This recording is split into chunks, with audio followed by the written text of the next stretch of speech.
नमस्कार। मैं हूं अंजू पंकज। बहुत बहुत स्वागत है आप सबका। राहुल गांधी ने बैठे बिठाए आ बैल मुझे मार कर लिया है।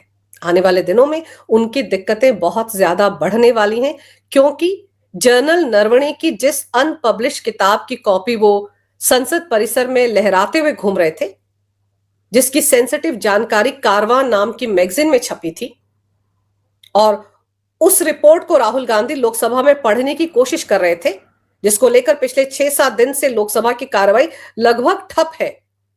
उसी सिलसिले में दिल्ली पुलिस की स्पेशल सेल ने सेना से जुड़ी सेंसिटिव जानकारी लीक करने के मामले में बाकायदा ऑफिशियल सीक्रेट एक्ट के तहत एफआईआर दर्ज कर ली है। हालांकि इस एफआईआर में अभी किसी का नाम नहीं है, लेकिन दिल्ली पुलिस अब यह पता लगाने की कोशिश कर रही है कि जिस किताब की पब्लिशिंग पर सेना ने रोक लगाई थी, वो किताब पब्लिश कैसे हो गई और उसकी एक कॉपी राहुल गांधी के हाथ में कैसे पहुंच गई। क्या खुद जनरल नरवणे ने ये कॉपी राहुल तक पहुंचाई, या फिर पब्लिशिंग हाउस ने ये कॉपी राहुल तक पहुंचाई? अब इसकी जांच पड़ताल की जाएगी। ऐसे में आप सोचिए, राहुल गांधी ने सेना की जानकारी को पब्लिक डोमेन में लाने का जो काम किया है, उसके चलते उनकी दिक्कतें बढ़ने वाली हैं। और यही नहीं, जब राहुल गांधी ने ये जानकारी लीक की, उसके बाद से कई सोशल मीडिया प्लेटफॉर्म है जहां पर बाकायदा इस किताब की पीडीएफ कॉपी को बेचा जा रहा है। इन मामलों का भी संज्ञान लिया है दिल्ली पुलिस की स्पेशल सेल ने।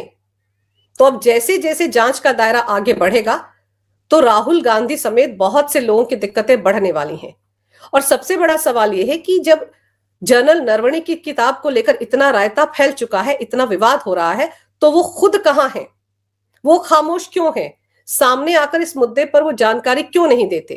क्योंकि वही बताएंगे कि जिस किताब पर सेना ने, मिनिस्ट्री ऑफ डिफेंस ने रोक लगा दी थी, वो किताब पब्लिश होकर कैसे तैयार हो गई और उसकी कॉपी राहुल गांधी तक कैसे पहुंची।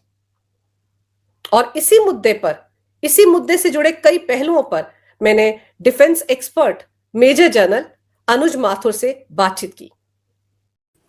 नमस्कार जनरल साहब, बहुत बहुत स्वागत है आपका। जय हिंद अंजू, नमस्कार। जय Hind sir. Sir, general Naravane की किताब को लेकर बवाल मचा हुआ है। राहुल गांधी उसकी एक कॉपी लेकर घूम रहे थे, जो बताया जा रहा है एडवांस्ड कॉपी है। सर, उनके पास ये कॉपी कहां से आई? इसको लेकर अब कांग्रेस से अंदर खाने खबरें ये आ रही हैं कि खुद जनरल नरवणे ने ही ये कॉपी राहुल गांधी को दी है, और पूरे मुद्दे पर जनरल नरवणे अभी तक खामोश है। एक शब्द उन्होंने इस बारे में नहीं कहा है। क्या लगता है आपको, क्या सच में उन्होंने ये कॉपी थमाई होगी राहुल गांधी को? अंजू, बिल्कुल मुझे लगता है इसकी पूरी पूरी संभावना है। उसकी वजह देखिए कि अगर इस प्रकार का कोई भी काम नहीं हुआ होता और अगर उनकी पुस्तक के साथ कोई अन्य छेड़छाड़ कर रहा है, उनकी पुस्तक को किसी के पास पहुंचा रहा है, तो वो निश्चित रूप से उनको उभर उठ करके सामने आना चाहिए था और कहना चाहिए था कहीं ना कहीं कि ये काम मेरा नहीं है और ये मेरे इसका इसका नाजायज लाभ उठाने का प्रयास किया जा रहा है। वो नहीं किया। देखिए, आपने स्वयं कहा, सबसे बड़ी जो इसमें चीज है वो जनरल नरवणे की चुप्पी है। उन्होंने अभी तक कोई स्टेटमेंट क्यों नहीं दिया, ये बिल्कुल साफ इस बात को दर्शाता है कि कहीं ना कहीं उनको लग रहा है कि किस वजह से उनकी किताब नहीं छपी, या अब 2 साल पहले किताब लिख करके पूरी हो गई थी और वो कुछ महीने पहले, आपको याद हो तो उन्होंने एक इंटरव्यू दिया है एक उसमें, और उन्होंने ये कहा है कि my book is travelling between MoD and the publisher. तो ये तमाम चीजें उनको हो सकता है वो परेशानी में हो, और इस वजह से इस पुस्तक की जो एडवांस कॉपी है, वो एडवांस कॉपी क्यों बनाई जाती हैं? एडवांस कॉपीज बनाई जाती हैं ताकि उसका फाइनल करेक्शन किया जा सके, उस पुस्तक के ऊपर एंडोर्समेंट उसको घुमाया जा सके। वो उसके लिखा होता है कि ये कॉपीराइट कॉपी होती है, और उनको घुमाते हैं जिन जिन से आपको एंडोर्समेंट्स लेने होते हैं, और वो उस पुस्तक को पढ़ करके उसके ऊपर एंडोर्समेंट देते हैं। मैं कितने लोगों ने दिया एंडोर्समेंट या कौन कौन है वो मैं नहीं दावे के साथ कह सकता, लेकिन कुछ ऐसे प्रोमिनेंट लोग हैं, उनमें से एक कांग्रेस के नेता शशि थरूर भी हैं। अर्थात इसकी एक कॉपी शशि थरूर के पास भी गई थी, जिन्होंने की पुस्तक पूरी पढ़ी है। तो हो सकता है कि जो डिटेल्स आज राहुल गांधी इस तरह से घुमा रहे हैं, उसका एक सोर्स वो भी हो। लेकिन इस बात की संभावना से बिल्कुल इनकार नहीं किया जा सकता कि ये कॉपी जनरल नरवणे के द्वारा वहां पहुंची हो या पब्लिशर के उनके इशारे पर वहां उनके राहुल गांधी के पास पहुंची हो। अगर ऐसा नहीं है तो मेरा मानना है कि जनरल नरवणे को आना चाहिए और इसका क्लैरिफिकेशन देना चाहिए कि ये पुस्तक प्रकाशित होने से पहले राजनीति करने का कारण क्यों बन गई। इसका जवाब मुझे लगता है उनको तुरंत देना चाहिए था। उनकी चुप्पी कहीं ना कहीं मुझे संशय पैदा करती है। अब जैसे आप कह रहे हैं कि एडवांस कॉपी कुछ लोगों के पास जाती है, हो सकता है वही advance copy ministry of defence के पास पहुंची हो, उन्होंने भी देखा हो, तभी तो उस पर बैन लगाया गया। 2 साल से वो किताब छपने के लिए नहीं गई है, उसकी और कॉपियां नहीं छप पाई। ये फ्रस्ट्रेशन तो मानकर चला जा सकता है कि जनरल नरवणे के मन में होगी और उनको लग रहा होगी कि उन्होंने बहुत बड़ी बड़ी बातें लिखी हैं, वो पब्लिक डोमेन में आनी चाहिए। इसीलिए इस तरह का जो कुचक्र रचा गया कांग्रेस की तरफ से, उसके भी वो हिस्सेदार बन गए ना, गाहे बगाहे। बिल्कुल बिल्कुल, इसमें इसमें कोई संदेह मुझे नहीं नजर आ रहा है।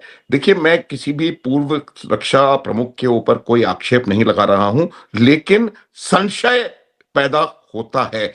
लेकिन इससे पहले कि आपके प्रश्न का उत्तर आए, पहले यह बताना चाहता हूं कि जो कारवान मैगजीन है, ये कारवान मैगजीन बहुत इल रेप्यूटेड मैगजीन है और जिस व्यक्ति ने ये आर्टिकल उसमें छापा है, वो व्यक्ति इस बात के लिए जाना जाता है कि वो anti establishment, anti army articles छापने के लिए उसको उसको उसको उसको जाना जाता है। तो उसकी मंशा भी कुछ और रही हो सकता है, और उसके जो एक्सरेप्ट्स हैं वो भी कैसे उनके पास पहुंच गए, और जो बुक पब्लिश नहीं हुई है उसके एक्सरेप्ट्स आपने अपने मैगजीन के अंदर किस प्रकार से छाप दिए। तो इसमें भी कहीं ना कहीं संभावना है कि टैसिट अप्रूवल लेखक का हो सकता है कि भाई अच्छा ये जो है एक्सरेप्ट आप छाप दें ताकि ये कंट्रोवर्सी में कहीं जाकर के निकल आए। तो ये भी संभावना मुझे लगता है बनती है। इसका क्लैरिफिकेशन पूर्व सेना प्रमुख से आना आवश्यक है, अन्यथा शक, संशय बना रहेगा इसके ऊपर। और ये कैसे राजनीति में राजनीति इस चीज पे की जा रही है। टाइमिंग आप देखिए, ये किताब 2 साल से फंसी हुई है। 2 साल से कभी भी इसको इस प्रकार का चीज हो सकती थी, लेकिन आज टाइमिंग आप देखिए क्यों, क्योंकि एक मुद्दा इंपॉर्टेंट खड़े करने की आवश्यकता थी, इसलिए इस टाइम को सिलेक्ट करके इस बुक की कंट्रोवर्सी को बाहर लाया गया है। तो ये एक बहुत बड़ा मुझे लग रहा है खेल है। और जब लेखक बताएंगे कि वो जो उन्होंने लिखा है उससे उनका आशय क्या था, वो कहना क्या चाह रहे थे, ये वही आर्मी चीफ हैं जिन्होंने जब वो सर्विस में थे तो कई बार इस बात स्टेटमेंट को दिया था कि चीन ने हमारी 1 मिलीमीटर भी जमीन नहीं ली है। ये इंटरव्यूज आज तक सबको मालूम है। लेकिन मान लीजिए अगर उन्होंने ऐसा कहा भी है तो ये मुझे लगता है कि ये बहुत गलत बात उन्होंने लिखी है, क्योंकि इतना बड़ा, इतनी छूट अगर आपको दी गई है, एक बात समझनी पड़ेगी और वो बात यह है कि 4 टैंक क्यों वहां पर आए। जब गलवान हुआ उसके बाद भारतीय सेना ने कैलाश रिज, जो कि पहले ऑक्यूपाइड नहीं थी, उस कैलाश रिज पर जाकर के उसको ऑक्यूपाई कर लिया। वो एक कैलाश रिज जो है वो एक बहुत strategically important piece of ground है, और उससे आप पूरी तरह से फायर और ऑब्जर्वेशन से चीनी इलाकों को डोमिनेट कर सकते हो। तो उसका रिएक्शन था चीन की तरफ से कि उन्होंने कोशिश की कि अब वो ऐसा दिखाएं कि भाई आप कैलाश रिज पे आ गए हैं तो हम आपके ऊपर हमला करने के लिए तैयार हैं। इस वजह से वो 4 टैंक आगे बढ़े थे। एक बात साफ समझनी है कि 4 टैंकों के आगे बढ़ने से युद्ध नहीं होता। युद्ध करने के लिए अगर आपको चाहिए करना है तो आपको पूरी फोर्स को मोबिलाइज करना पड़ता है। आप ऐसा नहीं कर सकते कि मैं सिर्फ रशियन में या एक जगह जाकर के लड़ाई लड़ूं और बाकी सब जगह हम लोग हलो हलो करते हैं एक दूसरे से। ऐसा नहीं होता है। पूरी तैयारी, तो लड़ाई होने का कोई संभावना, मुझे लगता है कोई प्रश्न इसमें था ही नहीं। अब ये जरूरत क्यों पड़ी पूछने की? ये पूछने की जरूरत इसलिए पड़ी क्योंकि चाइना के साथ हमारी एक पॉलिसी है, और वो पॉलिसी ये है कि आप वहां पर एक भी गोली फायर नहीं करेंगे। अगर यही सिचुएशन लाइन ऑफ कंट्रोल में पाकिस्तान के खिलाफ होती तो शायद ब्रिगेड कमांडर से भी पूछने की जरूरत नहीं पड़ती और वहां का जो कमांडिंग ऑफिसर लोकल कमांडर ही उसके ऊपर कोई एक्शन ले लेता। पूछने की जरूरत इसलिए पड़ी क्योंकि ये कायदा कांग्रेस के जमाने में ये पैक्ट हुआ था कि आप वहां पर फायर नहीं करेंगे। तो फिर जब उन्होंने कहा कि टैंक उनकी तरफ आते हुए उनको नजर आए तो उन्होंने पूछा कि भाई हम क्या करें। और ये जो कहा गया कि जो आपको उचित लगे वो करें, वो एक क्लियर डायरेक्टिव, मेरे हिसाब से क्लियर डायरेक्शन है कि भाई अगर आपको लगता है कि फायर करने की जरूरत है तो आप वो भी करो, हम तैयार हैं, वील बैक यू अप। तो ये अब इसको आप किसी भी तरह से इंटरप्रेट कर सकते हैं। कई लोग ये कह रहे हैं कि भाई ये इसलिए कहा गया कि अगर कुछ हो जाए तो आप आर्मी चीफ के ऊपर मर दें कि भाई आपने ऐसा क्यों किया। लेकिन मेरा ये मानना है, जो मैं समझ, मेरी जो समझ है कि वो इस प्रकार का जो आदेश है वो बिल्कुल सही आदेश है। आप क्या उम्मीद कर रहे हैं कि वो ये बताएंगे कि यहां से आप एलएमजी फायर करो, यहां से एक टैंक फायर कर दो, दो तोप वहां से फायर कर दो, ऐसा बताएगा प्रधानमंत्री या देश का रक्षा मंत्री? तो ये मुझे नहीं लगता कि इसमें कोई बहुत सारे लोग इसके खिलाफ, इसके डिफरेंट उनका व्यू है, लेकिन मेरा व्यू बिल्कुल साफ है कि इसको कहा जाता है कि सेना को फ्री हैंड देना। देखिए, जो अंडरस्टैंडिंग भारत और चीन की बनी हुई है कि लाइन ऑफ एक्चुअल कंट्रोल के ऊपर कोई फायरिंग नहीं होगी, कोई भी हथियार वहां पर नहीं चलाए जाएंगे किसी भी कैलिबर के, वो अंडरस्टैंडिंग, वो पैक्ट 90 के दशक में हुआ था जब भारत में कांग्रेस का शासन था। तो जो हाथ बंधे हुए हमारे हैं, हमारे थे, उसकी वजह वो उस समय का किया हुआ पैक्ट है। आपको मैं याद दिलाऊं कि डोकलाम में जो हुआ या गलवान में कर्नल बाबू और उनके साथ हमारे 19 और जांबाज लोगों ने शहादत दी। उन्होंने हाथों से, डंडों से पीट पीट करके 100 के लगभग चाइनीज सैनिकों को अपने स्वर्ग का रास्ता दिखाया था। ये वजह उसकी वो 1990 के दशक का पैक्ट है।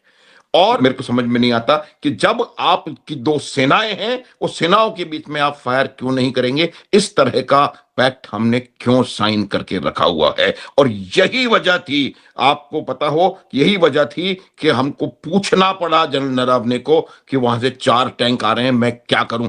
जब 4 टैंक आते हैं, एक लोकल मिलिट्री कमांडर का काम है कि उन टैंक से किस प्रकार से लोहा लेना है, किस प्रकार से उनको टैकल करना है, वो उस लोकल मिलिट्री कमांडर के लेवल पे खत्म होना चाहिए था। अगर 4 टैंक आ रहे हैं और उसका निर्णय आपको प्रधानमंत्री से चाहिए, तो मुझे नहीं लगता कि इसमें कोई मिलिट्री ब्रिलियंस है। तो ये बात बिल्कुल क्लियर है और इसका मेन आधार वो पैक्ट 90 के दशक का है, जिसकी वजह से हमको लगातार नुकसान झेलना पड़ रहा है। सर, और आपको याद होगा गलवान में जो कुछ हुआ उसके बाद ही राहुल गांधी ने स्टेटमेंट दिया था, हमारे सैनिक पिट रहे थे चीनियों के हाथों। तो तब उनको याद नहीं आया कि उनकी सरकार ने, जिस वक्त 90 के दशक में कांग्रेस की सरकार थी, तब पैक्ट किया था। तो आपने तो हमारे सैनिकों के एलएसी पर हाथ बांध दिए ना, तो इसीलिए पूछना पड़ा उनको। ये याद नहीं आ रहे तथ्य राहुल गांधी को ये सवाल उठाने से पहले? बिल्कुल। एक बात तो मैं बता दूं कि ये जो पिट रहे हैं ये भी गलत है उनका स्टेटमेंट। कभी पिटा नहीं भारतीय सैनिक, हमारे हर बार पीटा है। गलवान में भी मैंने बताया, वहां पर भी मारा है। जो अरुणाचल में हुआ था वहां पर भी पिटाई करी है। डोकलाम में भी हमने, डोकलाम एक बहुत जबरदस्त एग्जाम, 2017 में डोकलाम के बाद ही ये पूरा पूरा चेंज हुआ है। देखिए, इस प्रकार का कोई भी पैक्ट अगर साइन होता है तो उससे आपकी एक्शन टेकिंग एबिलिटी इतनी ज्यादा रिस्ट्रिक्ट हो जाती है कि आप कुछ कर नहीं सकते। क्या डर है? वो डर वहां से आया है। डर आज नहीं पैदा हुआ है। क्यों वो पैक्ट हुआ था? वो डर से कि कहीं एस्केलेट ना हो जाए, कहीं हम आगे ना बढ़ जाएं। तो डर उस समय का है, डर आज का नहीं है। इस डर को दूर करके दिखाया है भारतीय सेना ने डोकलाम में, उसके बाद गलवान में और गलवान के बाद अरुणाचल प्रदेश में। लेकिन अफसोस ये है कि आज भी कई इस प्रकार के हमारे यहाँ राजनीतिक नेतृत्व घूम रहा है, जो कि ये कह रहा है कि हम अरुणाचल में भी हमारे सैनिक पिट रहे हैं और गलवान में भी हमारे सैनिक पिट करके आए हैं। ये बहुत ज्यादा गलत डेरोगेटरी रिमार्क है आर्मी के लिए, और अगर वो उनको लग रहा है पिट रहे हैं तो उसके लिए कहीं ना कहीं जिम्मेवार कौन है, ये समझ सकते हैं हम। सर, ताज्जुब की बात यह है कि राहुल गांधी हमेशा से सेना के खिलाफ बातें करते रहे हैं। उन्हीं की पार्टी का एक सांसद था जिसने सेना के अध्यक्ष को गली का गुंडा कहा था। राहुल गांधी सेना को लेकर क्या क्या स्टेटमेंट देते हैं, जम्मू कश्मीर में सेना की तैनाती को लेकर किसी से छिपा हुआ नहीं है। खून की दलाली करते हैं वो लोग, यहां तक उन्होंने कहा। और अब अचानक से जनरल नरवणे की किताब को लेकर सवाल उठा रहे हैं, तो फायदा किसका हो रहा है? ये सबको समझ में आ रहा है। चाइना का प्रोपेगेंडा चला रहे हैं या पाकिस्तान का प्रोपेगेंडा चला रहे हैं, ये भी समझ में आ रहा है। लेकिन जनरल नरवणे ने ये किताब लिखी, इस किताब पर रोक लगा दी गई, उसके बावजूद ये किताब वो पब्लिक डोमेन में एक तरह से लेकर आ गए हैं। तो उनके ऊपर क्या ऑफिशियल सीक्रेट एक्ट के तहत कार्रवाई नहीं होनी चाहिए? बिल्कुल वैसे जैसे मेजर जनरल वीके सिंह के मामले में हुई थी। उनकी भी तो एक किताब है जो उन्होंने 2007 के आसपास लिखी थी। तब तो कांग्रेस की सरकार थी देश में, उनके तो घर में छापे मारे गए थे। पिछले 19 साल से वो ऑफिशियल सीक्रेट एक्ट के तहत केस झेल रहे हैं, अदालतों के चक्कर काट रहे हैं। यही बात है कि ये दोहरे जो मापदंड अपनाए जाते हैं, ये उन दोहरे मापदंडों का बिल्कुल एक सच्चा जीता जागता नमूना है। आज मेजर जनरल वीके सिंह की आयु 81 वर्ष की है। वो आज भी सुप्रीम कोर्ट के चक्कर लगा रहे हैं, और उन्होंने स्वयं कहा है कि ये मेरे को फाइनेंशियली भी और हर तरह से मेरे को ये टैक्स कर रहा है, मेरी हेल्थ के ऊपर इसका असर हो रहा है। ये तमाम बातें समझने की हैं कि आप जब आप सरकार में हैं तो आप अलग मापदंड है, और आप उसके एक एक मेजर जनरल के पीछे लग जाते हैं और उसको पूरी तरह से ऑफिशियल सीक्रेट एक्ट के अंदर डाल करके, और पिछले 18-20 साल से उसकी ऐसी की तैसी लगा रखी है आपने। और दूसरी तरफ आप उसी प्रकार के एक केस को अपना एक राजनीतिक हथियार बना करके पार्लियामेंट नहीं चलने दे रहे हैं, और इवेंचुअली इसका भी खामियाजा वही भुगतेंगे जो इसका आज एक हथियार के रूप में इस्तेमाल कर रहे हैं। मैं यहां पर एक और बात बताना चाहता हूं कि जो मेजर जनरल वीके सिंह की पुस्तक के बारे में हम बात कर रहे हैं, वो मेजर जनरल वीके सिंह की पुस्तक उन्होंने अपने एक्सपीरियंसेस, जबकि वो रॉ के साथ डेपुटेशन पे थे, उसके बाद वो पुस्तक लिखी थी। रॉ डायरेक्टली गवर्नमेंट के साथ काम करती है, और रॉ में अगर रॉ की कोई किस प्रकार की गड़बड़ियां बाहर आती हैं तो एक बहुत बड़ा एम्बेरसमेंट का सबब बन सकता है सरकार के लिए। तो इसको मद्देनजर रखते हुए उस पुस्तक के ऊपर बैन लगाया गया। उस समय भी विपक्ष मौजूद था। अगर वो उस समय का विपक्ष चाहता तो उस किताब का एक बहुत बड़ा बतंगड़ बना करके और सरकार को एम्बेरस कर सकता था, क्योंकि उस पुस्तक की भी एडवांस कॉपीज गई होंगी, उस पुस्तक की भी एडवांस कॉपीज लोगों ने पढ़ी होंगी, लोगों ने एंडोर्समेंट्स किए होंगे। लेकिन उस समय के विपक्ष ने बहुत परिपक्वता दिखाई, और राष्ट्रहित में अगर कोई किताब किसी राष्ट्रहित के कारण से बैन की जा रही है तो उस किताब का पॉलिटिकल माइलेज लेना मेरे हिसाब से देशद्रोह की कैटेगरी में आना चाहिए, और वो काम उस समय के विपक्ष ने नहीं किया। आज उसी प्रकार की पुस्तक, उसी प्रकार का एम्बेरसमेंट क्या आप करना चाहते हैं? क्या आप हर जगह यह बताना चाहते हैं कि भारत कमजोरी दिखा रहा है? क्या आप हर जगह बताने की कोशिश कर रहे हैं कि भारत के मिलिट्री जनरल्स को निर्णय लेने की इजाजत नहीं है? इस प्रकार का मैसेज देखिए, जितने भी मुद्दे उठाए गए हैं उसमें कहीं ना कहीं आपको छाप नजर आएगी कि क्या चीन चाहता है, क्या पाकिस्तान चाहता है। उसकी पूरी यूं की यूं छाप इनके स्टेटमेंट्स में होती है, चाहे वो स्टेटमेंट सर्जिकल स्ट्राइक के बाद आया हो, या बालाकोट के बाद आया हो, या ऑपरेशन सिंदूर के बाद आया हो। पृथ्वीराज चव्हाण ने तो यह स्टेटमेंट दे दिया कि भारत पहले दिन ही युद्ध हार गया था।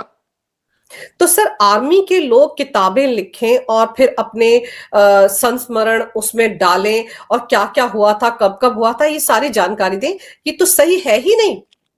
आर्मी के बिल्कुल लोगों के पास, आपके पास सर कितने सारे राज होंगे। क्या आप उन सेंसिटिव बातों को पुस्तकों की शक्ल में और बाद में कह दें कि ये तो फिक्शनल था, ऐसा कर सकते हैं? नहीं, नहीं, नहीं, बिल्कुल नहीं, बिल्कुल कदापि नहीं। काफी चीजें जो आपके साथ सेंसिटिव इंफॉर्मेशन आपके पास है, जो सेंसिटिव एक्ट्स आपने किए हैं, जो काम, वो आपके साथ जाने चाहिए। उनको पब्लिक डोमेन में लाने का आपको कोई हक नहीं है। आजकल ऑटोबायोग्राफीज लिखने का एक ट्रेंड सा चला हुआ है, और उसमें लोग बढ़ा चढ़ा करके कि मैंने ये किया, मैंने वो कर दिया, वो करने की कुछ कुछ प्रयास करते हैं। ये बिल्कुल सरासर गलत है। चाहे आप सेना के उच्च अधिकारी हैं या किसी डिप्लोमेट हैं, वो कभी भी वो इंफॉर्मेशन पब्लिक कर नहीं सकते जो इंफॉर्मेशन राष्ट्र के खिलाफ प्रयोग में लाई जा सकती है, राष्ट्र के अंदर रहने वालों से या राष्ट्र के बाहर हमारे शत्रुओं के द्वारा। तो ये मेरा मानना है कि इसमें जो भी कंट्रोवर्शियल चीज है, उसको लिखा नहीं जाना चाहिए था। सर इस किताब को फंसे हुए 2 साल हो गए, इसके बाद भी तो जनरल नरवणे ने एक किताब लिखी है, द कैंटोनमेंट कंस्पिरेसीज, और जब ये किताब भी फंस गई थी एमओडी में तो उन्होंने कहा ये फिक्शनल है। सर आपको अगर फिक्शनल कहानियां लिखनी है तो बॉलीवुड बहुत अच्छी जगह है, लेकिन फिर उसका नाम कैंटोनमेंट के साथ क्यों जोड़ रहे हो? जब आप ये कहेंगे द कैंटोनमेंट कंस्पिरेसीज, तो हर किसी को यही लगेगा ना कि कैंटोनमेंट जो आर्मी का कैंट होता है वहां पर कंस्पिरेसीज हो रही है।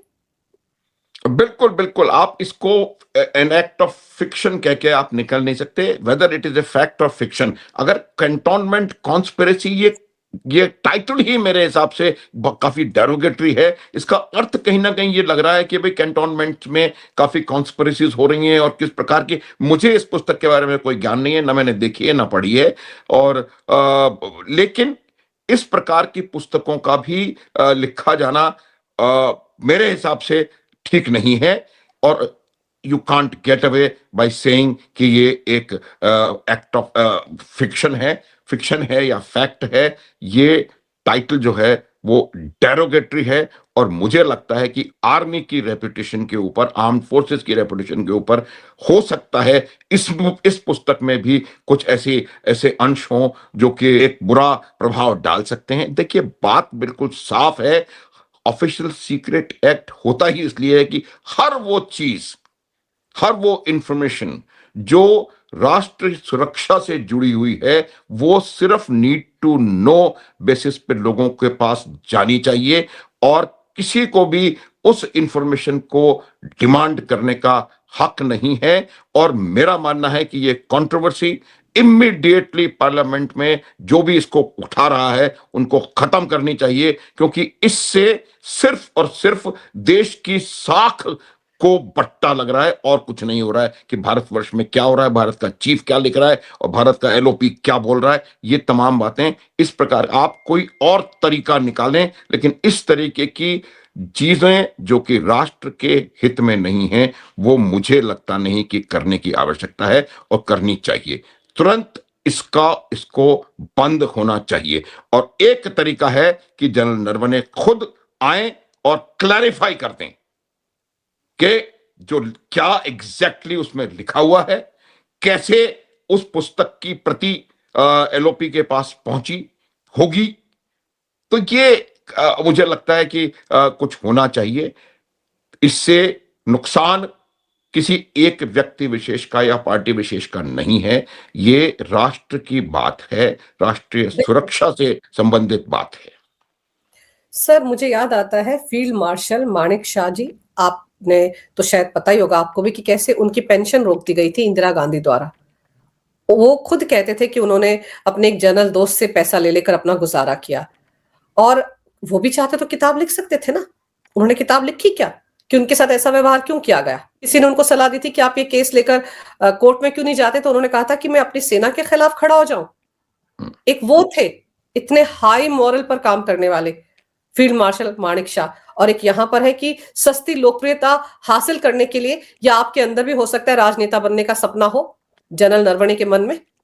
तो हो सकता है इसलिए इस तरह की किताब लिखी उन्होंने। सर, राष्ट्र सुरक्षा सर्वोपरि है, आपके लिए भी मेरे लिए भी। आपके पास भी बहुत सारे राज होंगे सर, आप भी वो बातें पब्लिक डोमेन में नहीं डालेंगे।